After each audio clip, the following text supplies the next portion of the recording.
Can a dying mother's final prayer save her son? Stay tuned and follow this modern-day prodigal.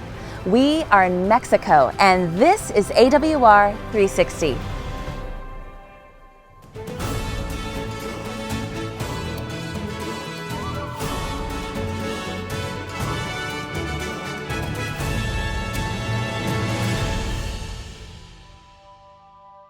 I am here in the bustling city of Monterrey, Mexico. There are about 130 million people here in the country. Yet sadly, there are only 500,000 Seventh-day Adventists.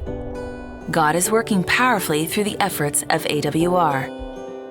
In this town lives Luis Miguel.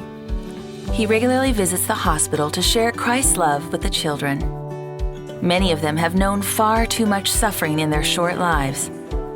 I watch Luis engage with them, their eyes lighting up as he shares stories of Jesus and his love. As I see the joy he brings to these children's lives, it's hard to imagine that his life was not always a happy one. Luis was the son of missionary parents. His mother was a devout Christian who always prayed for him. But he had other plans.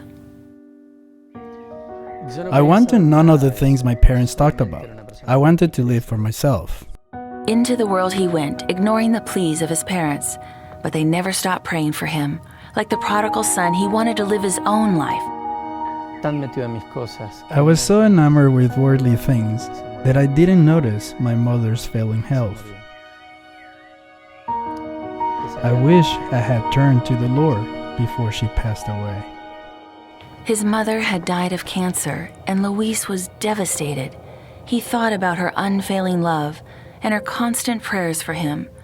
No one had loved him like she had, and now she was gone.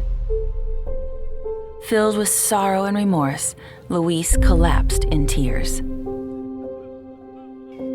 It was at this moment I chose to have my mother's faith in God. He started preaching to others and sharing what little he knew, but he wanted to know more about God. At this point, he had yet to hear about the Seventh-day Adventist Church. Over time, he became an evangelical pastor and enjoyed teaching others about the Bible. One day, a friend sent him a text about a Bible prophecy series from Adventist World Radio. Since he enjoyed learning more about Bible subjects, and especially prophecy, he decided to listen. One of the first messages spoke about what happens when you die. How could he have been so wrong all his life?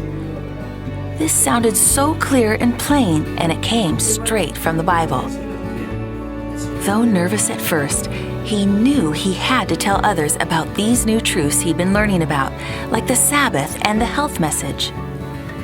Luis and his wife then made it their personal mission to share Jesus in a children's cancer hospital. They happily read to them the stories of Noah, Daniel, and Moses. As the children listened, the Bible stories seemed to come alive and give them hope. Because of this, many have given their hearts to Jesus. One day, as a child was dying, he motioned for them to be by his side. Tears filled their eyes as the little boy gave his heart to Jesus. Luis is now an AWR360 cell phone evangelist and has many listeners. I thank Adventist World Radio's cell phone evangelism program because not only have I learned truth from it, but I'm now teaching others and lives are being changed. It thrills me to see how God is working through people here in Mexico. Parents, never stop praying for your children. There is limitless power in prayer.